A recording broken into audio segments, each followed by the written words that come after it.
Mbote na balandi nyonso ya Bidor TV na monde entier mobimba oyo nyonso akokota kolanda vraiment bambote na biso banso Saint-Esprit akamba biso azwa contrôle to landa penza ba matei na bokebi poete nyonso ekoleka kasi liloba ekoleka te vraiment to tia na misala na makasi na biso tokoka te mais Saint-Esprit azawana po asunga biso to tia penza na misala lolengo to tambola ki ane passé yango te to tambola lisusu ane oyo to luka penda changement ndenge biso mo pe tozo luka ete ba vie na biso échanger ete nzamba saila biso malamu biso pe to changer et to sala malamu po esepelisa nzambe po nzambe papa mbola biso vraiment bambote na biso banso vraiment dimanche malamu na kombo na Yesu bandi poso merveille au saleli biso poete makila wana na jardin d'Eden ebimisi Adam na kati na Egypte ebikisi biso et protégé. Merci poete makila wana et racheté ba malédiction mabota. Merci pour na makila wana et bina ko mema nyonso ba maladie ya ba condamnation ya wekumba mana yo papa pambate oza malamu na evre nyonso sali na ekulusi kombo na ekumba ma eneto la mana kombo na Yesu amen. Merci Yahweh na evre utosala na ekulusi Dieu de gloire ekulusi ezali réalité pe vérité na tia na bomo na biso. Merci pour te racheter biso na makila na yo o ebengami na mystère prophétique les bras puissants de Dieu kombo na ekumba ma esanjola mana ba merveille Dieu de gloire.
Yawe totondi yo tokumisi yo.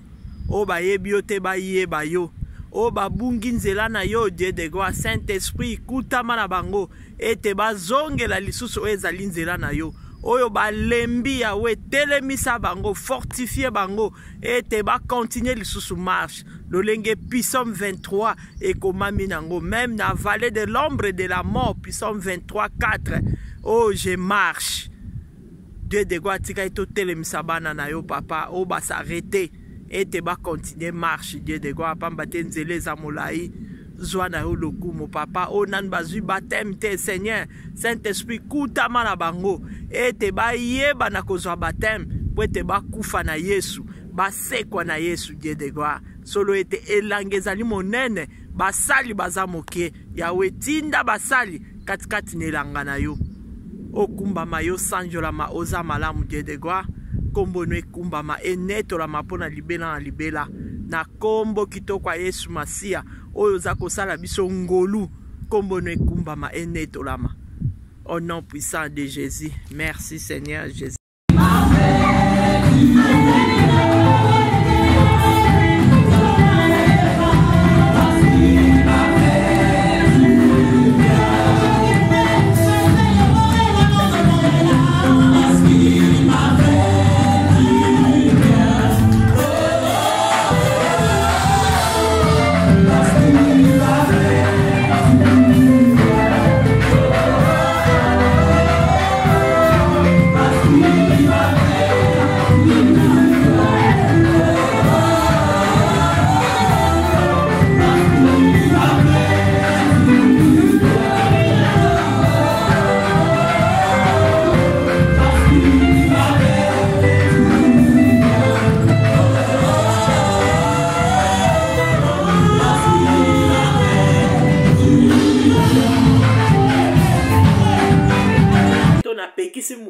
Mais eza révélation yo mokope bondela ka nzambe na yo po na réalité pe boye komona vraiment Yesu aza na croix te. Siko pourquoi to bando tchaka sous croix. Oh yango ezolakisa signe na ndenge nini. Yango ndenge mama na biso alobi o yango ezolakisa signe église, yango ezolakisa toke na cimetière, yango ezolakisa signe ya kufa. Na ba photo ba lakisi bazotuna ezo lakisa signe ya kufa. Siko biso le tozo tiango o ezo lakisa Yesu na ndenge ni. Donc wana ekomi siko ya likambu ya yomoko na Masia. Comme ça Masia ona ako répondre yo po azanzambe oye alobaka. Azababa te. En plus peso natali pe bieza batebele pe déjà ba prière wana et c'est comment kolongwa nango. Par rapport ya tango akala penza en tout cas ezaka makasi o penda batikala nango baza su mingi te ya kochaka ba makili ya kochaka ekulusi ya koplantaka en tout cas batikala su mingi te donc yango wana ezalaki ke totalisa o eza révélation wana yango toyebi na kopartage nango biso na bino donc tolongwa na ignorance wana ekozala malamu. Ponzambe tango a révélé biso eza pona biso malamu o ebombami pe pona ye moko. Joseph azwaki ndoto ememaki ye petit place akomaki mokonzi. Donc soki azwaki ndoto wana a négligeaki elingai kozala passe. Donc yango na o eza makambo ya Nzambe to négligeaka te. Donc tango to néglige to ya okoma Samson ba pesi ye batalisi ye me ya zwi yango alobi omoni ndenge memaki Samson akufa. Donc yango wana ezaki ke éclairage kaka ya écriture po tozala éclairé ke lolenge nini tokoki kobondele kulusu wana tolobela ngo na ndenge nini tokotalisa ngo ndeti boye ndenge toleka na Pâques tokotalisa ngo tokoloba pe te ke ototeya yango te tokoteya mais te ke yango tobanda koplante te tokoteya yango na sens ke ezo symboliser lere Yesu akufaki batiaki ye nekulusu batiaki boyo batiaki ba oyo ba briga wana batiaki bango pe nekulusu do yango wana mais yango te mte kozala ke ezalaka souci na biso vraiment en tout cas soki na tie kulusi te namoni ke prière na nga mpenza esimbi te kutu nzoka ntango yo ozotie kulusi tolona bakufa na ndenge ebele natie kulusi na libala na nga na kati ya ndako na nga okotisa na yo cimetière na kati ya ndako na yo oyeba te okotisa na yo kufa oyeba te okotisa no kufa na libala na yo oyeba te vraiment tokotisaka makila po makila wana yango eza protection makila wana yango nde ebando zinga biso kobombaka biso ekulusi ekosala nango eloko te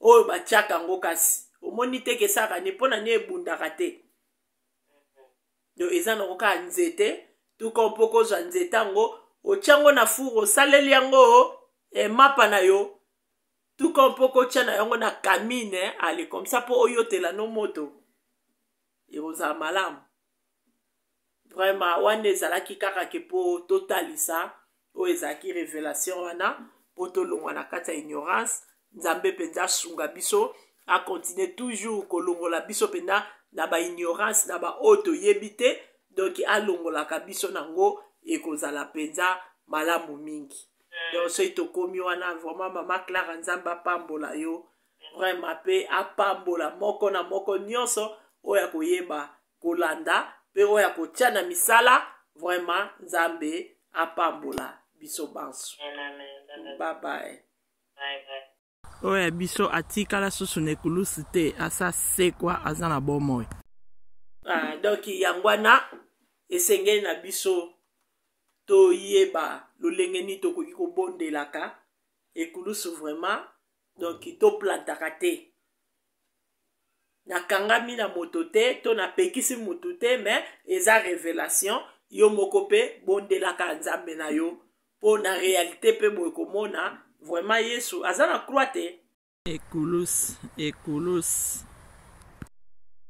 donc yango wana esengeli na biso toyeba lolenge nini tokoki kobondelaka ekulusi vraiment donc toplantaka te eza livre moko ya ekole ezalaka foto ebele ya baprofesseur ya balevi ya baeleve oyo batanga na ekole wana to batutu bapataka na ekole wana baza na kati ya buku wana sikoyo azofongola buku yango ntango azofongola buku yango ezalaki na bafoto ebele azotuna nga ozomona nini kaka naomona bafoto mpona bafoto oyo olobi nini ngabi te na bafoto oyo naomona oyo moto oyo akufa moto oyo akufa apepene olobi akufa ngabi parce quoi atikufa na foto na ye abaloli susu fe otali bafoto abi nanga ozomona nini susu ngabi nazomona foto akufa oyo bakufa ati ok siko mpona nini ozolobaki akufa ngabi parce croix likolo na ye c'est bon longwe wana esali ontere tobimi na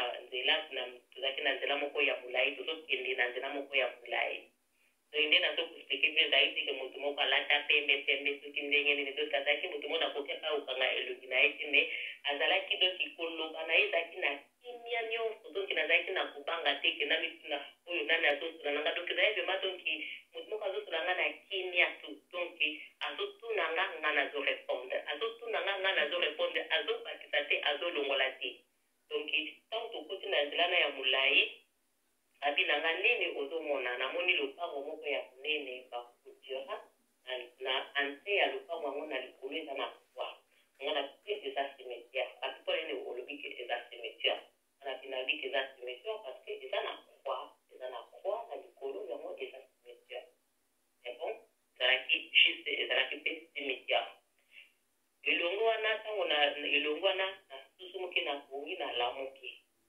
kama lamuki na bandi komitu na bandi mitu na ndenge ka ezala kokolamuki na bongi oyo banda olutela likambo ezali tellement réel nakoki mpenza kogarde makambo yango surtout nabondeli nalali nazongi na bongi ntango nazongi na bongi natongo ntango nazolamuka ntango kaka nazolamuka na mbeto telekomande ezali kaka na mesa wana nazwi telekomande na fongoli télévision ntango kaka na fongoli doki na comprendre te parce que mo ezala soki nalamuki maza okenda na toilette to okosala nano boye to osalaka eloko moko misusu me na fongoli bamoto ntango na fongoli télévision na te koyebala moko documentation moke bandaki koleka na télévision ezalaki sur la croix donc ezolakisa ndenge baromain bakotisaka ekulusu na christianisme.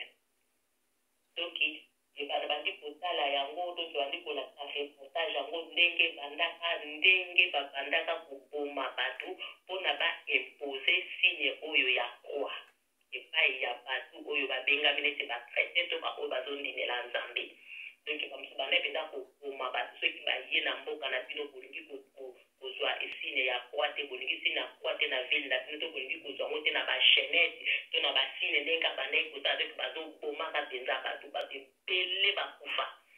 ebele bakufa donc moto soki oyo alingi ayeba documentation donc okopesa na internet to na google okomona documentation wana soki okomisa akelingi oyeba sur la croix koma croix ekota na kati ya christianisme okomona mpenza barévélation donc eza donc connaissance okoyeba mayele makambo oyo esalama parce eza bahistoire vraie.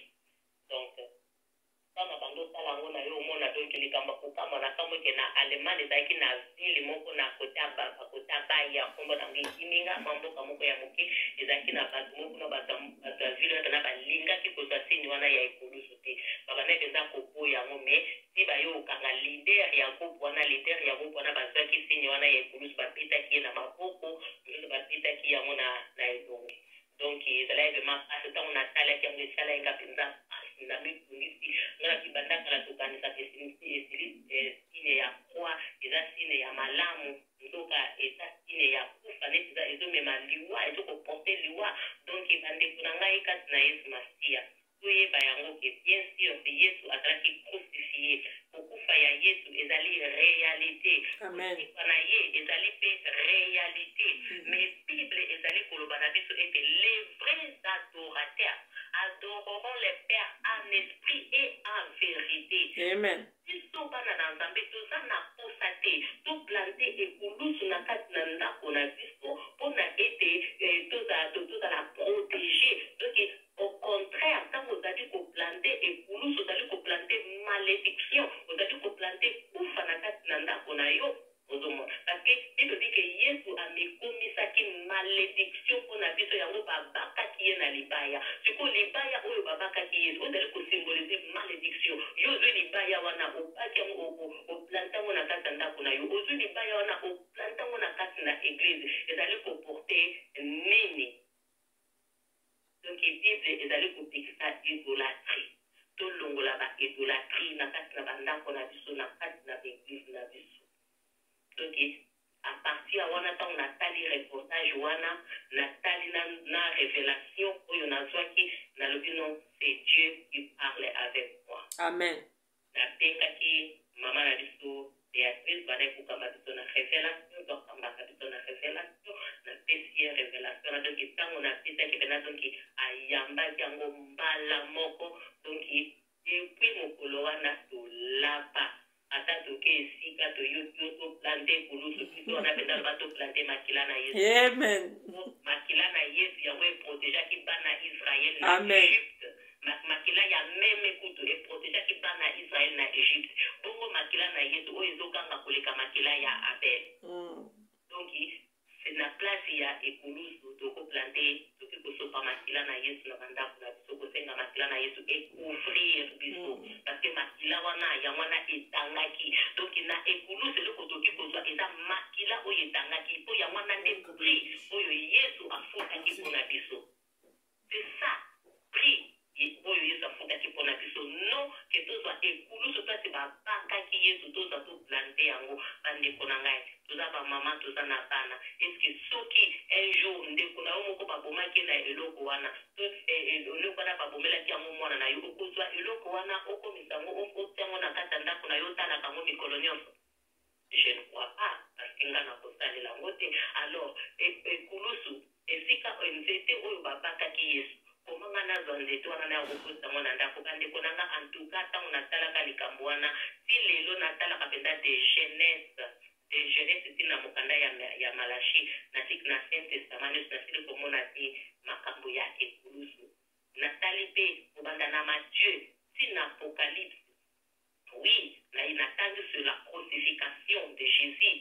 Oui, mais namoni te place mon côté na histoire gloire que ba chrétien babandaki koplante ekulusu quelque part même na ba histoire to totali place Jésus alekaki place ba autre balekaki to monde bana kotika elembo moko ya ekulusu donc ekulusu eza coutume moko oyo ba romain ba ye nango na kati ya christianisme ba ye koplante yango na kati ya christianisme yo zo mona ke no soki na plante croix na ndako na nga bazomona ke naza chrétien soki nalati cheneti ya croix bazomona nga ke naza chrétien non misala na biso mite kolakisa ke toza misala na biso comportement na biso yango na yesu alobaki te soki bino bokolingana ya solo wana nde bamokili bakoyeba ete bino bozali bayekoli na ngai la veut dire baevre oyo biso tozali kosala comportement na biso elobeli na biso evandeli na biso yango ezali kolakisa ete tozali bavrai chrétien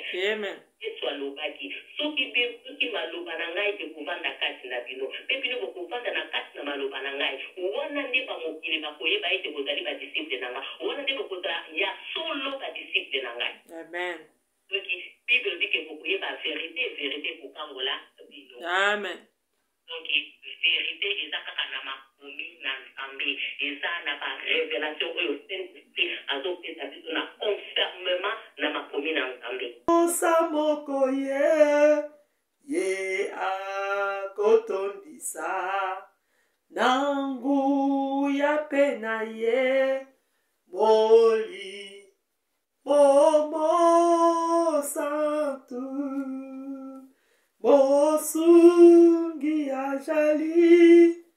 mosungi ajali molimo mosantu aye pona biso topesa sango yo epa na se nyonso mosungi ajali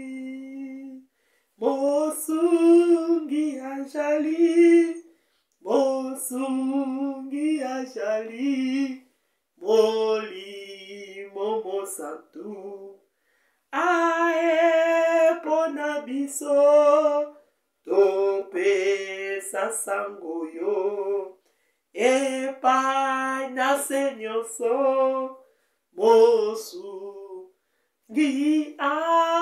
ajali pona biso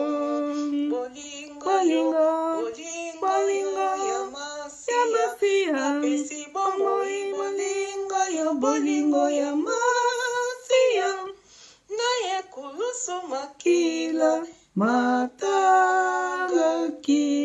pona biso tozwi likabo monene na Yesu Kristo likabo monene na monene mingi tolongola bipale mabe kati nalisangana bandimi na bandimi lisangana Yesu Kristo tika baso totambola kati na liloba solo na Yesu masia hamasia bolingo ya masia bomoi bolingo ya masia naye kulusu makila matangaki pona biso bolingo ya masia bomoi bolingo ya masia naye kulusu makila matangaki pona biso ya Pâques ya otika acte oyo salaki ya croix acte ya sacrifice misala ekulusu a chacun oyo akozala disponible akofanda na ndako na ye na nzela ya télévision ntango azolanda message oyo kolo miracle mpe ya ezala partage na ye jésus makila na yo erachete bomo ya peuple na yo et même ma protection, na via ma santé, dans le nom de Jésus-Christ de Nazareth, na tombo yo mokonzi, pambola mwana na moto, oyo utilisaki na premia lelo, comme un instrument simple Yesu, kanisa ye, bola munize lebele kati na ye, na bandeko na bakozala disponible, ya kolanda yo na nzela mumbu na yo koloni, partout bakozala, politika message oyo, et même ma bombe, et même ma élévation, et même ma changement, et même ma bango, na ma kambwa grande, na kombo na yo Yesu Masiya. Lokumo esonge pa na yo, na kombo na Yesu, Zambo aza malamu koleka. De par la foi, ainsi prier, et nous disons Amen. Kolonatiki mon espace, nanzia muumbu na yo Béatrice, asa la continuité, ya programme, na pesi mne babote, ciao ciao ciao. Na koko pesa badone nanga, pobo joanga na WhatsApp, pobo joanga na plus 244 994 372 613. Na WhatsApp plus 244 994 372 613. Plus 244 994 372 613. Soko composé numéro 1, ndeko jwa assistant David à partir ya WhatsApp. Tikanza melabiso, apambola bino, au passer soirée madame. Ok, ciao, ciao, ciao, ciao, ciao. Écoulous, écoulous. Masia,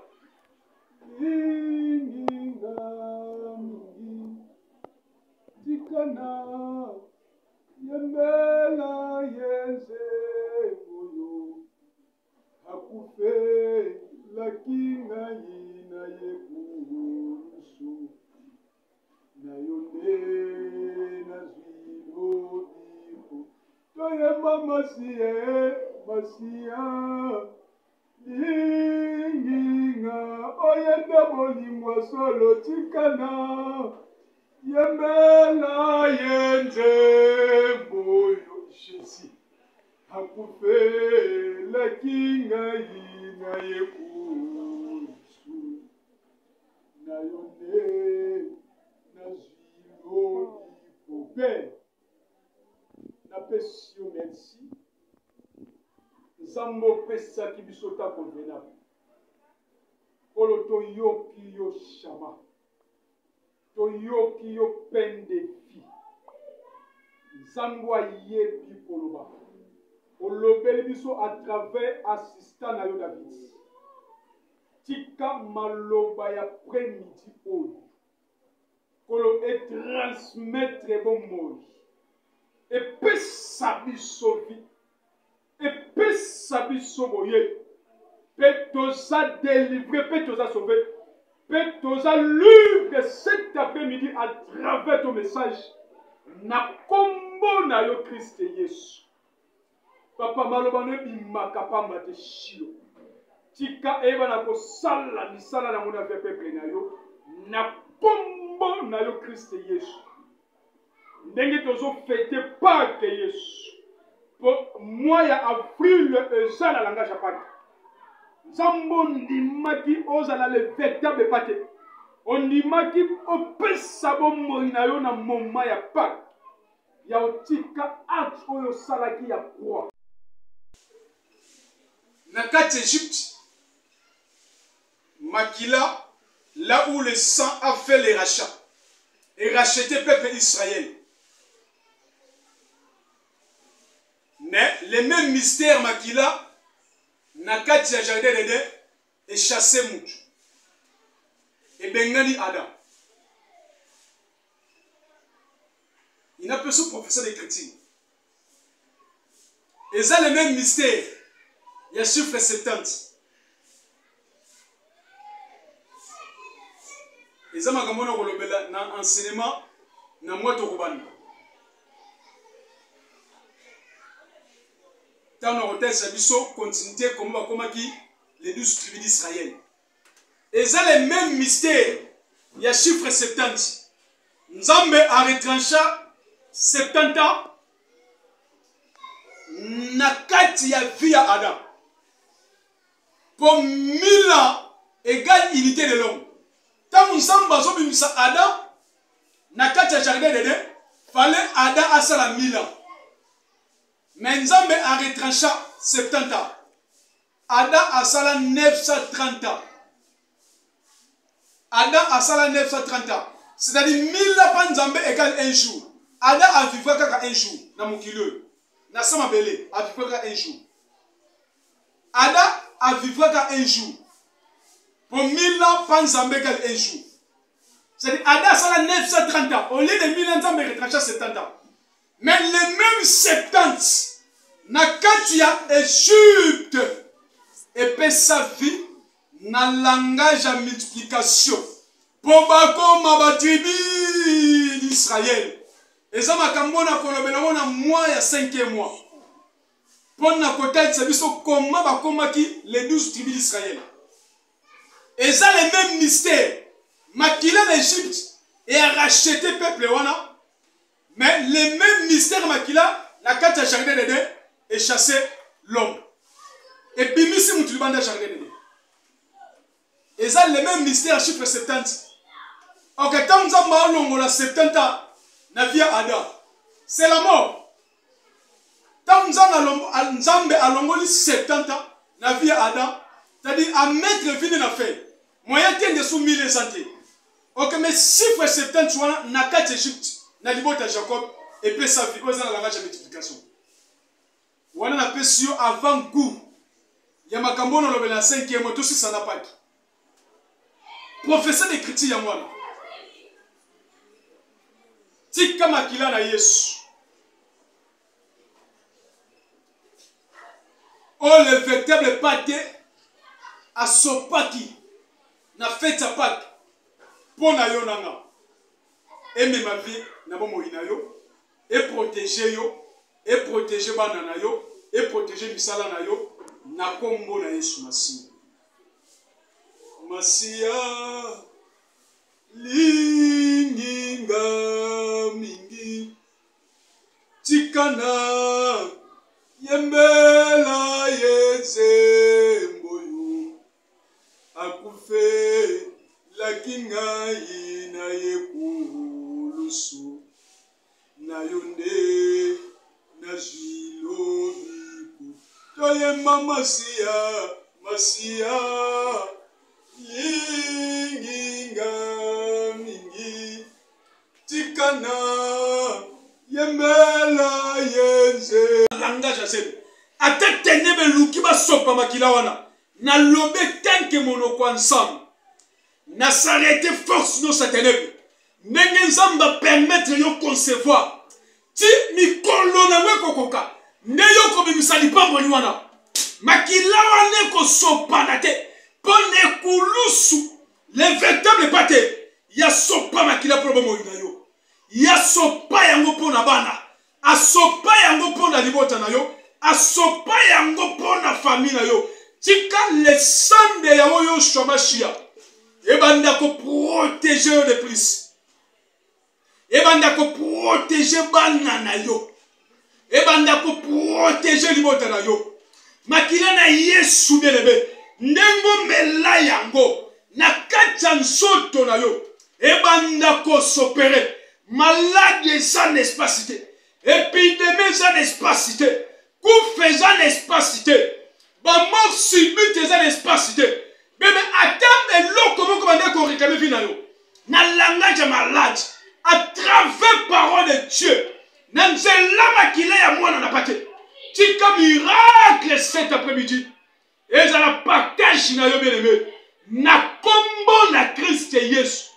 Samwa di kisaka. Wandi makaza na crucifié. Na ta ya Pâques. Na fête ya Pâques bien-aimé. Yenda zalenge longo. Tika makila. We kulaki na croix. Mais aimez ma protection la vie na yo. Aimez ma protection la vie bana na yo. Aimez ma protection la libota na yo. Aimez ma protection la famille na yo. Même il a mis sala na yo beleme. Même pendant ba bazo que la classe n'a pas comme na bango. Le sang de Jésus-Christ. Et yé bana ko protéger yo. Pe libota pe famille. pendant nous allons protéger na makila na Yesu. Comme ce jour-là, batante ya Israël Égypte, et ça qui protéger na makila. Ya nyama oza na 4 pattes. Mais le véritable Jésus, Samba tata bote minza maman na bien-aimé. Animi na tampa ki akbat abakanga ye, ba bomba ye pe azala crucifié. Makila na ye protéger nous. Et ba na ko sécuriser bino. Na kombo na Yesu Masiya. Na kati ya Eden. Tangu makila ya banyama. O nsambe abomaki esopani bien-aimé. Des portes. Il y a jardin de Fongwamaki. Quand makila, il y a banyama on samba bomaki amos nambal pour alatisa. Adana Eve, ba poso pour la protéger aux abulumbo na bango, tout péché na bango. Makila na tango sopanaki, n'importe il y a Eden de Fongwama. Pendant Adam a son fils, frère, Eve la carte à jardin de mais pendant comment on a porte quitté. Porte ezala quitté, ezala qui fait chat. Mais tant nous avons sopli ma kila banyamaona, ne epesi ma couverture, ya komi malibanda jardin de porte fongwami, pe ma bimi malama ko libanda jardin de ya moment même l'Égypte, tant ma kila banyame sopani. Ne va du accès. Yakobima, na Égypte. Professeur de critique Yamana. Professeur de critique Yamana bien aimé. Nenye makila, oye sala qui rachète le peuple d'Israël, na carte Égypte, le même mystère du sang qui chassa l'homme dans l'Éden. Le peuple d'Israël, makila racheté bango. Et libérer la vie esclavagisme, et protéger la koufa. Mais quand tu donnes le même mystère du sang qui chasse l'homme dans les jardins de Dieu. Quand on m'a qu'il est protégé, mais quand tu donnes, Makila est chassé l'homme. Et puis, c'est le dans les jardins de Dieu. Mystère, il y a moi là. Cette année là, les lumière et l'écriture, alors Israël a lié qu'il y a 4 pattes. Israël a 4 Égypte, a lié qu'il y a 4 pattes. Mais Makila a tient à l'éton. A lié qu'il y a 4 pattes, a ju Makila tient à l'éton. Il y a un moment pendant ange de la mort à Zoya. Impossible à Simba peuple wana beleme. Pour makile même maki bangona alliance ensemble. Bisika makile zala qui planté. Pendant ange de la mort à Zoya ko bomba premier nenyo sur la carte Égypte. Bisika makile zala qui planté impossible à Simba. Pour eza signe de l'alliance. Ange faut comprendre que Awa et sa peuple en Zambazani. Mais yo étant église. Mais yo au lien nyama, il y a 2 pattes. C'est ça la différence. Yo étant église, étant chrétien. Au lien nyama, il y a 2 pattes. Nyama oza na 2 pattes. Même nyama oyo lia. Pe omeli makila na ye. Mais Israël a mêlé makila te. Ye a planté makila na leto. Mais yo au lieu nyama et 2 pattes. Pe omeli makila na ye bien aimé.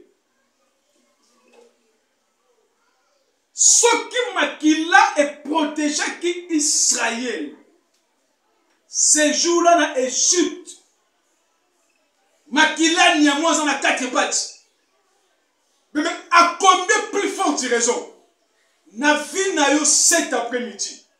Na lobeta mosakoli. Eta munoko nzambe. Nengo zo fete Pâques na mo oya free. lokola le véritable pâté, il y a deux pâtes. Andimaka za la crucifié pour na yo. Andimaka sopa makila na mama paki pour na yo. Andimaki ba crachele pour na yo bien-aimé. Andimaka matana croix pour na yo. Na bandi ko pekisa lisusu. Ndenge makila ya nyama 4 pattes. Ce jour-là, épargnaki Israël Égypte. Pour basibi morte. Na fino cet après-midi. Lokolo mela makila ya nyama oza na 2 pattes. Na pekisi milimo nyonso ko sopa makila. Na mwa oya Pâques. Na pekisi yango na vie na yo. Na pekisi yango na vie ya libota na yo. Na pekisi yango na vie ya bana na yo. Na pekisi yango na kati ya famille na yo. Et ça nul sans effet au nom de Jésus.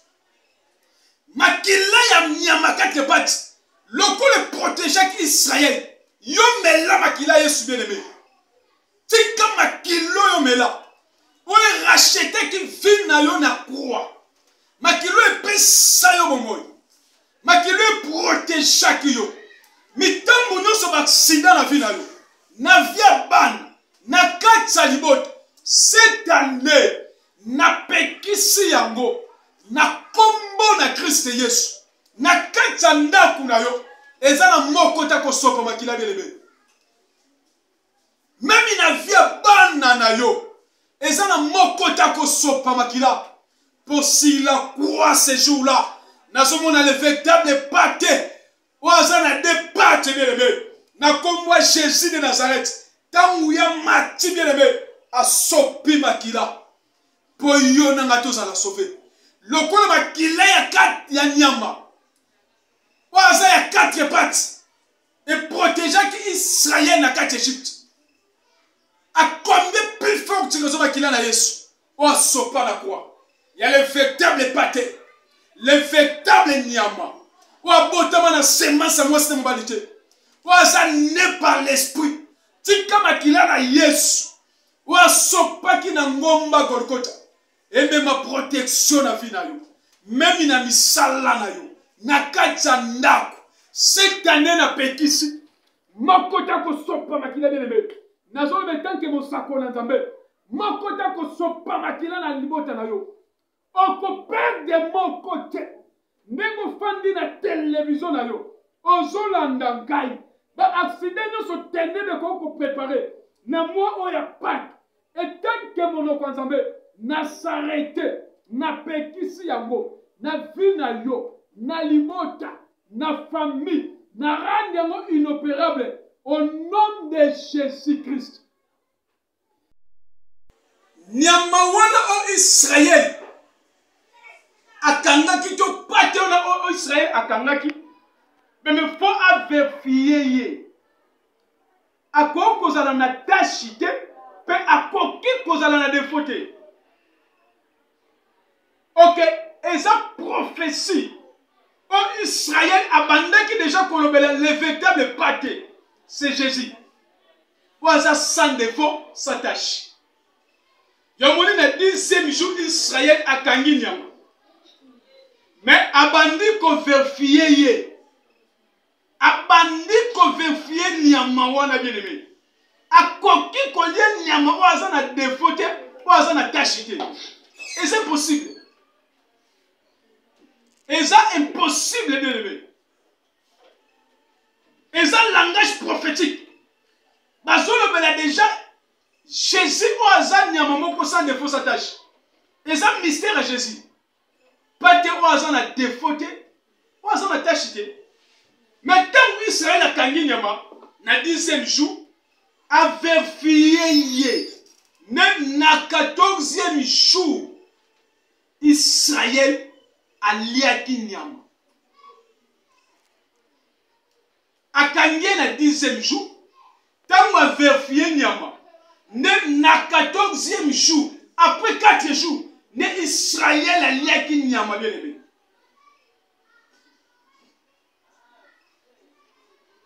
Au chiffre 14, na chiffrologie ezolobela Pâques.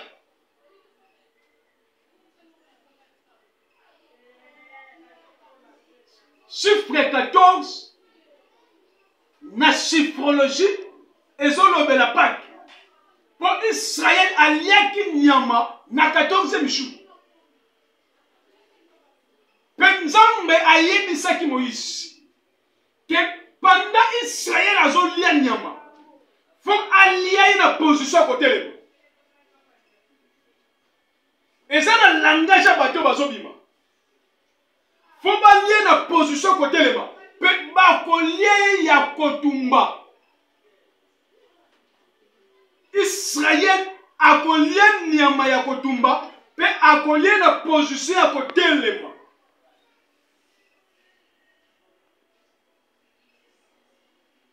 Nalina peut son lumière d'écriture. Israël a lié nyama ya 4 pattes. Israël a lié nyama ya 4 pattes. Pendant bazoboma nyama 14e jour est tombé samedi. Le samedi est tombé 14e jour. Oh Israël a bomaki nyama. 14e jour est tombé samedi. Le samedi est tombé 14e jour.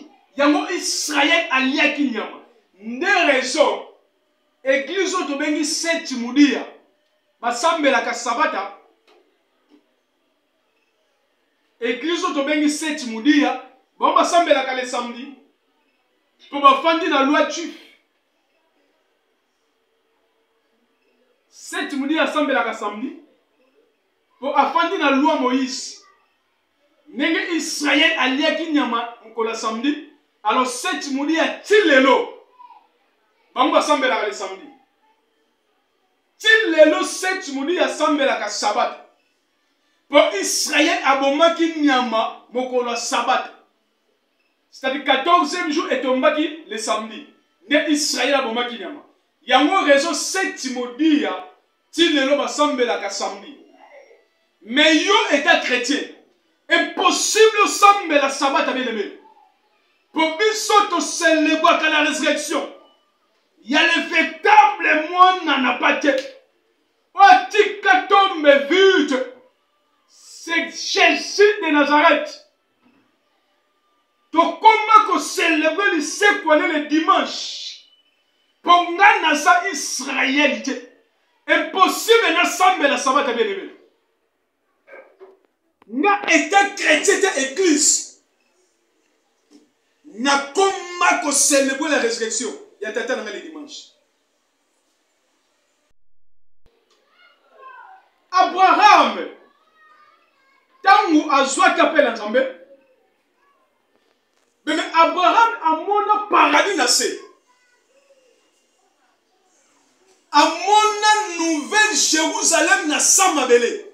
A mon yango bonami sunayi. Nzamba talisa ye paradis. Mais Abraham tanga lukia mona parcours a finaye. A tikala ko mona yango te. Nde Abraham a lobaki. Lokola na moni paradis te. Na luke mona mabele magenza mbatalisa kinga yango mais lokwa na moni yango te ngai na ba descendance nanga impossible to fanda bandako impossible to fanda na bandako yango moni Abraham na ba descendance ne nyons batika ko fanda bandako te ba fanda batanzi professeur écriture yango batikala kovanda bandako te bafanda na batante. Raison pour Abraham nzamba talisaki paradis na mabele. Mais alukanga mona ngote. Ne lokola lukanga mona ngote, abina otika kovanda na bandako te. Abraham vine mumba alekisa na batante. Pe ba descendance na ye. Batikala kovanda bandako te. Bafanda na batante. Yango tango makila ezo racheter Israël na kati Égypte. Bazobi mana 3 mystères. Faut batika Égypte, où est ce pays? faut batika gose ou eza ville pe faut batika batante ou eza na langage à maison. Professeur d'écriture ya mwana ya moni tangu nzambe abenga Abraham na Genèse 12 pour na peso lumière écriture tangu nzambe azobenga Abraham na Genèse 12 nzambe ebisie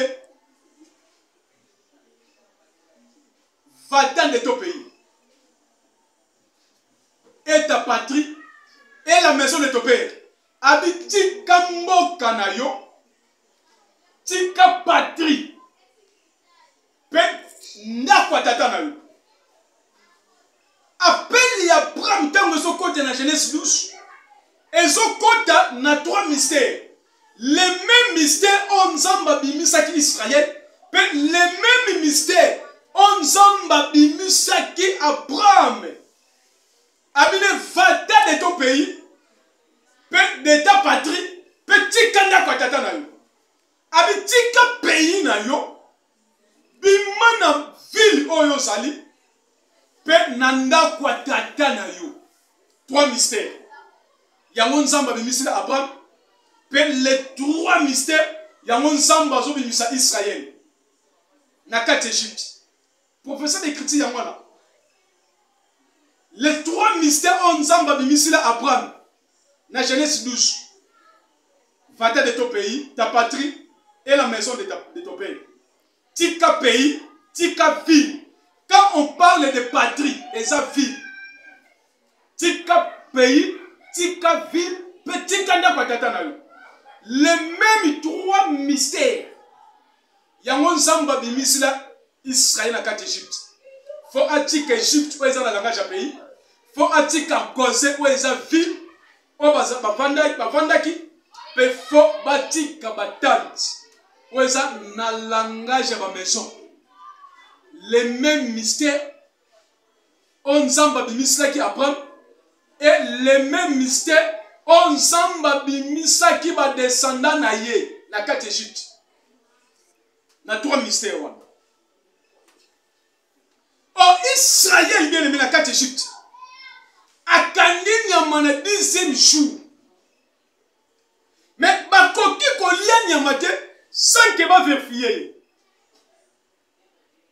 Na fête ya Pâques, Israël akangi nyama to bakangi nyama na 10e jour. Mais impossible Israël alia nyama sans que a vérifier nyama wana. Avant alia nyama, faut vérifier nyama bien aimé.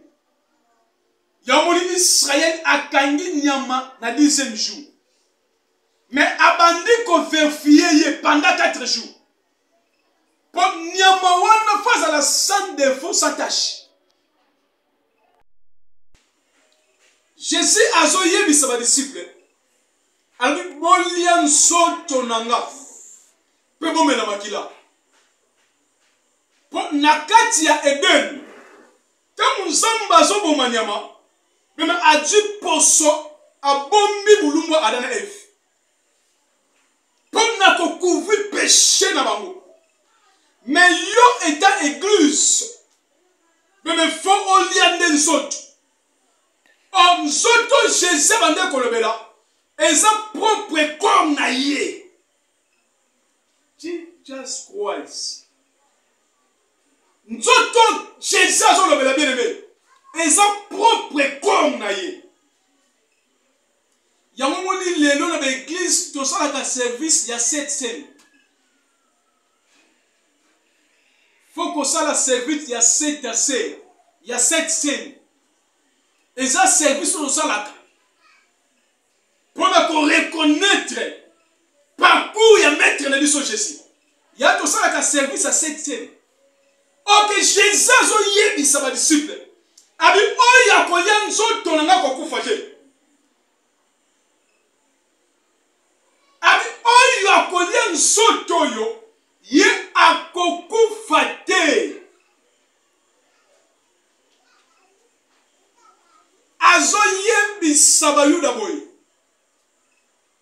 Abi bakoko na bino na desert. baliaki man. Mais malgré ça, bakufa.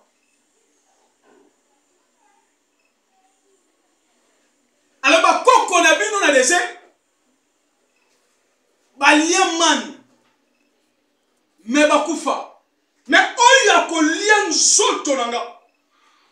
Mais na vie na ye kufa eza l'espace cité. Pour yende bazobenga le pain de vie. Yende le véritable pain de vie bien aimé. Israël na désert à Liaman. Mais le basa na putulu. Mais yesu alobi oya ko lia nzoto nanga. Ya ko kufa te. Pour yende babengi le pain de vie. Li po pesa kabomoy. Li po ezo produit vie na kati ya batu. Li po ezo pesa mbomoy na kati ya vie ya batu bien aimé. C'est Jésus. Yango azo biso ba disciple. Bolia nzoto na ngai. Pe bomela makila na ngai. En Israël et Égypte, là où le sang a fait les rachats, Nakat Égypte, Israël, là où le sang a fait les rachats, Nazomona Israël, Nakat Égypte, Makilande et racheté qui peuple. Pour Babimana Égypte, Makilande est racheté qui va bien aimer. Israël, na Égypte, là où le sang a fait les rachats, devrait sortir de ces trois mystères. Tant qu'il est racheté peuple Israël na quatre Égypte, bazobi mana trois mystères. Nalina peso professeur d'écriture. Israël a zobimana trois mystères na quatre Égypte.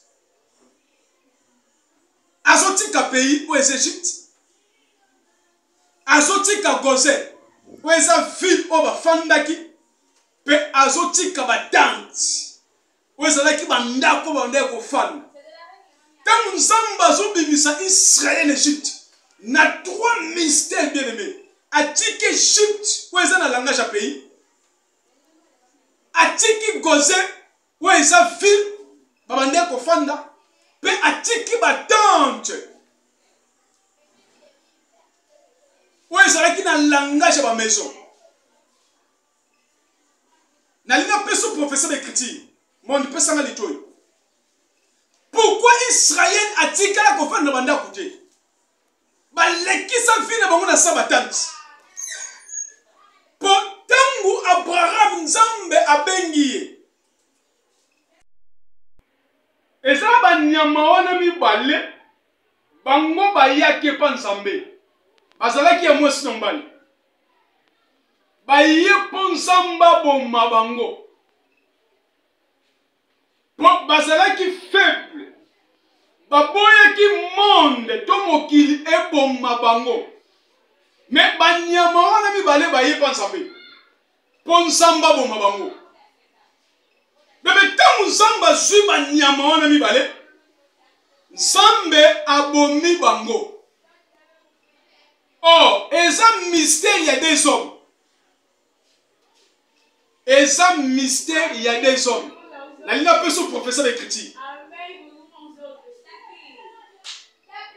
La ligne peut son professeur d'écriture. Eza mystère il y a des hommes. Banyama fuba ya mibale. Pour na quoi nazomona Jésus na des brigands. Joseph na kata prison. Nazomona ina des prisonniers. Les chassons na les patiniers. Pe ba batime bazala ki mibale.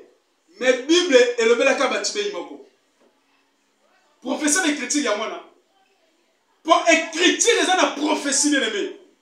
Le monde bazan na crise ya ba professeur d'écriture. Ba banyama fo baya mibale na kati ya Eden baya po nzamba bongo bango eza mystère des hommes. Jésus na quoi na des brigands, Joseph na kati ya prison na des prisonniers. Pe ba batime bazalaki mibale mais Bible elobela kaka batime moko. Tangu nzamba zwi banyama abomi bango bien aimé, nzamba zwi baposo na bango alatisi Adam na Eve.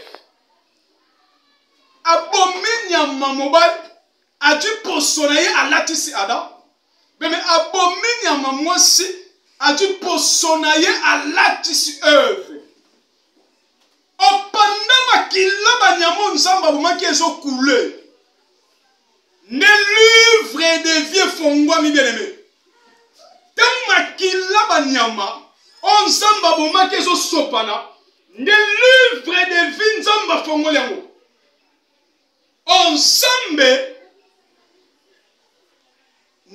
na prophétie abandi déjà kolobela paki.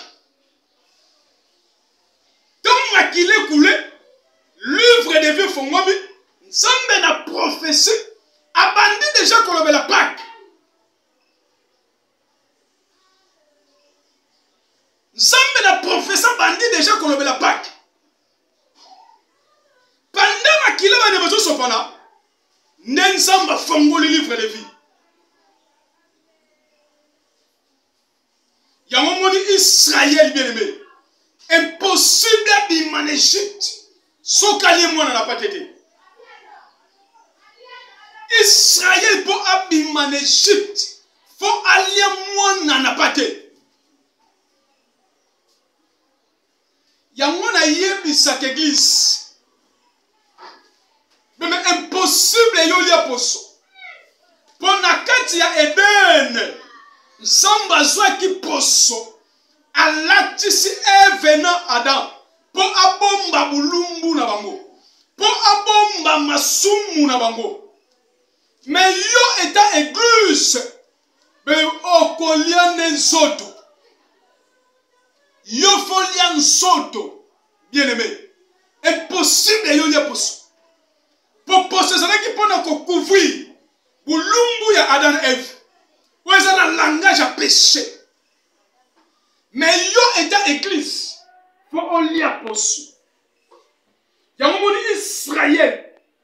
Impossible abîmer en Égypte, bien aimé. Sokali mwana na pas été.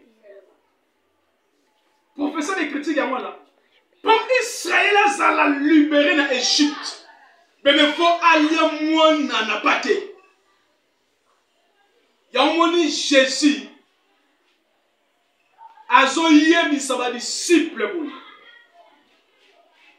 Alors bi bolian soto nanga.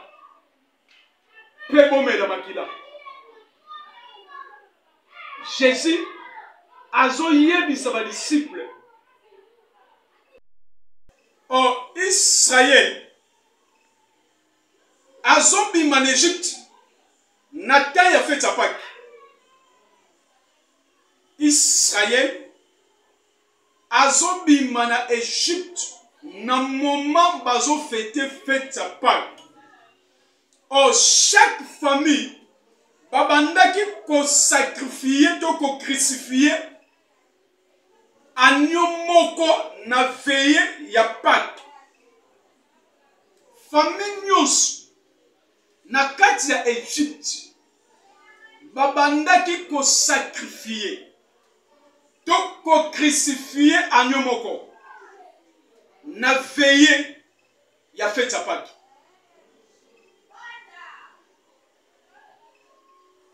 Oh, ezana batebele babandaki kosala momongo na bango. O to bengi ba commerçant. Babandaki kosala momongo to commerce na bango. Mais babandaki kokende tin na temple o to bengi Jérusalem à l'occasion ya fête ya Pâques. Ezana batebele babandaki kosala momongo to bato to bengi ba commerçant, mais babandaki kokende na temple o to bengi Jérusalem à l'occasion pour la fête de Pâques. Alors, eza fête moko, et bande ko sangisa presque batchebele na monde. Eza fête e bande ko rassembler plusieurs personnes na kati ya monde. Alors, ba juifi, bien et comme qui lokola loi na bango. Nazana na introduction. Nana koti na développement ti.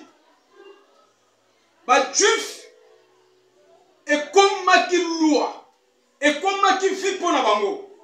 C'est-à-dire chaque année ba juif ba comme qu'on fête à Pâques. Ba juif chaque année ba banda qui qu'on fête Pâques. Mais pendant bazo fête Pâques, bien ezala qui pour na bango moment ya ko crucifier. To ya ko sacrifier batu. Ba juif chaque année ba comme qui ko fête Pâques, mais na raison pour na ko sacrifier pe pour na ko crucifier batu. Alors Yesu ayeba ki makambo. Jésus ayeba ki makambo bien aimé. Yango azo yebisa ba disciples que dans 2 jours tozo fête à Pâques. Ne mwana na moto ba ko livrer pour être crucifié. Yesu ayeba ki makambo bien aimé. Ne ayebisi ba disciples na ye que dans 2 jours tozo fête à Pâques. Ne mwana na moto ba ko livrer pour être crucifié. Oh, pendant la fête ba juif bazoluka comment ba kokanga Jésus pe ba crucifié. Pendant la fête ba juif bazoluka comment ba kokanga Jésus pe ba crucifié.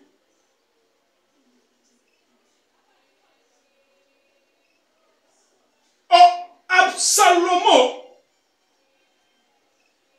fit tuer son frère aîné pendant la fête.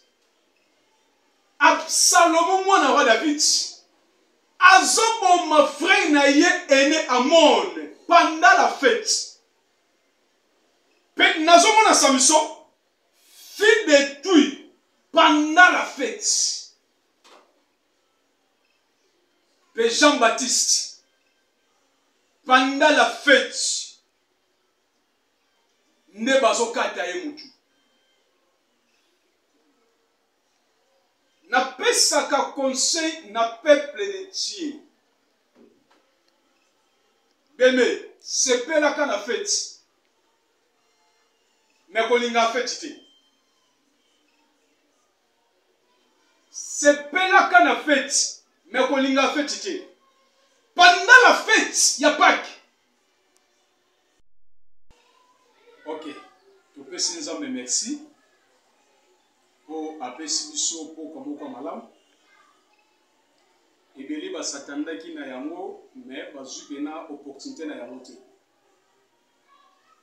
Il y a un soki to bénéficier yango, bien mais ezaka kangolo ensemble. Ok. Tu lui donnes la partage na biso. Na sujet to ndo bela na likambo tozo tobengi Pâques. Yango eza partage na biso ya pokwa oyo. OK. Yambo tokota na partage. Tobondeli Nzambe. Kolo topesi merci. Gloire et zonge pa na yo. Merci na souffle de vie. Merci na santé malam oyo akorde biso. Et tout dit faveur ya ko partager maloba na yo cet après-midi. Bibelobi na lisungia molimo santo né David azolo. Qu'on parle ce soir afin que monde, peuple, église tout big. Merci na présence de le Saint-Esprit pe chekina na yo bazaba demeure katina biso. Pe na petit signon soit la parole il y a distraction et zala mosika na biso na kombo na yo Christ Yesu Père et se prosterner devant ton nom et devant nos présences et banako se sejeti tika gloire y après-midi ou na nzela maloba na yo ezala agréable devant ton trône na kombo na yo Christ Yesu Zambo Azam Bikisi ne par la foi ainsi prié et nous disons Amen. Ya nazopesa biso ba verset toko kende kotanga wata na ndako mwa bolimisima moke tozwi be écriture na biso na mokanda Lévitique na chapitre na yango 23 tokobanda na 5e verset tina 7e verset. Lévitique chapitre 23 verset 5 tina verset 7. Et tozwi deuxième lecture na mokanda na Matthieu na chapitre na yango 26 na premier verset. Nde ba texte oyo ekozala base ya sujet oyo eza partage na biso na pokwa oyo. La Pâque au lieu au cours du premier mois de l'année pour l'Égypte. Et l'oko babengi Pâque, mais ezalaki au lieu au cours du premier mois de l'année pour les Juifs. Ba Juifs babandaki ko fêter Pâque.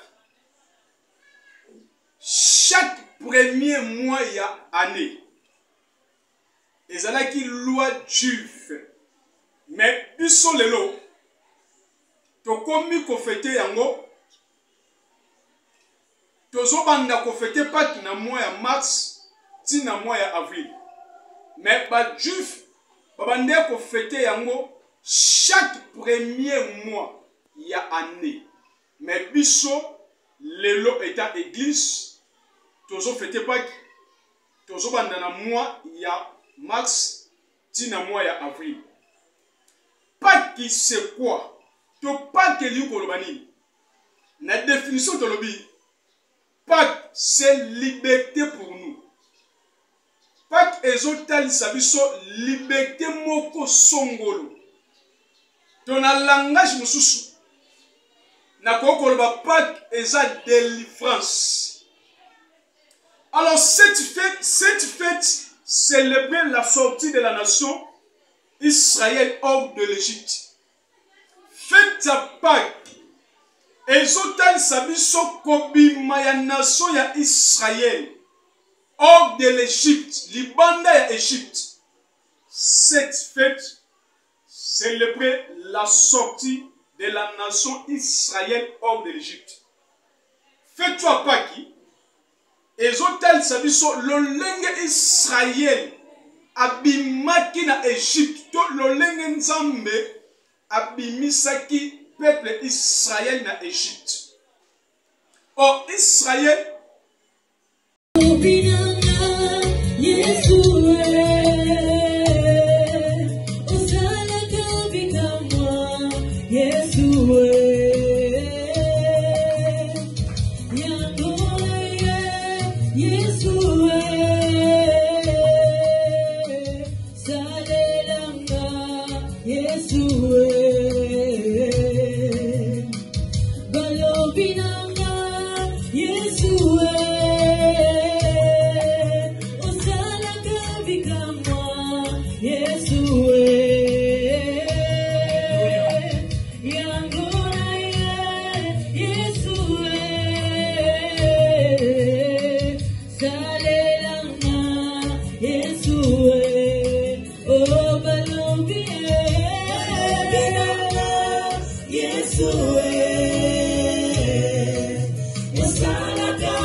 Osana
tous les deux chambres wana eza na ba toilette na kati.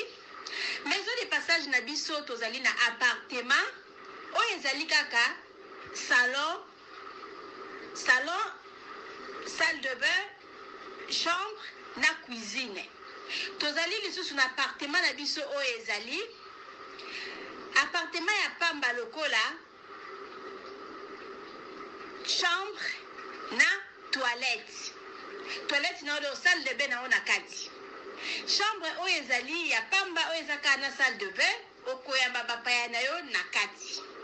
Chambre oyo ezali chambre salon cuisine, salon ezali ya munene comme okoyamba bapaya na yo na kati, comme okoki koyamba bapaya na yo libanda.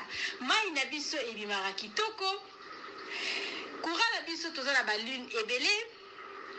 Toza na groupe na biso soki courant ekei totie essence na kati ya groupe. Ndako na biso ezali sécurité, eza la sécurité ya makasi. Maison de passage na biso na matonge toza kobengisa bino. Mwana nyonso tu ya poto. Benga numéro oyo ozomona. Réserver place na yo pona ozwa place na yo ya kolala. Na kati ya maison de passage na biso tozali na boutique. Boutique oyo bazoteka ba duvet, bazoteka nyonso tu na kati ya boutique wana. Tozali lisusu na nini voiture oyo totie na disposition na bino bato bozoya na katikati ya maison de passage na biso oyo tobengi yango Bidor. Contactez Bijou d'Or TV. Contactez numéro oyo moni. Réservez place na yo. Ozwa place na yo avant parce que ba place na biso mingi eza kozala toujours occupé. Benga avant zwa place na yo. Okozala jamais déçu. Merci.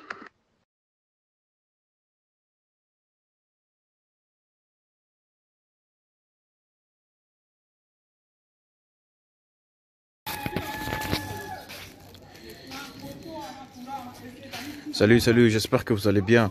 En fait, c'est plus pour les diasporas. C'est donc qui veulent passer leur séjour ici à Kinshasa. Alors pour tous vos déplacements, il y a une voiture à louer qui est là, marque Hyundai. La voiture elle est confortable, donc climatisée et tout. Donc la voiture répond vraiment aux normes. Alors pour tout contact, veuillez contacter Bidor TV au numéro qui suit, plus 49 17 85 52 23 11. Donc je réponds pour une meilleure compréhension. Plus 49 17 85 52 23 11. Donc la voiture elle est là, marque Hyundai. Donc voilà. Donc ici nous sommes à Kinshasa. Donc pour tous les diasporas, pendant tous vos séjours à Kinshasa, voilà la voiture elle est là pour vos déplacements et tout. Donc partout où vous voulez y aller, la voiture elle est là. Donc vraiment, veuillez contacter Bidor TV et vous ne serez pas déçus. Merci et bye.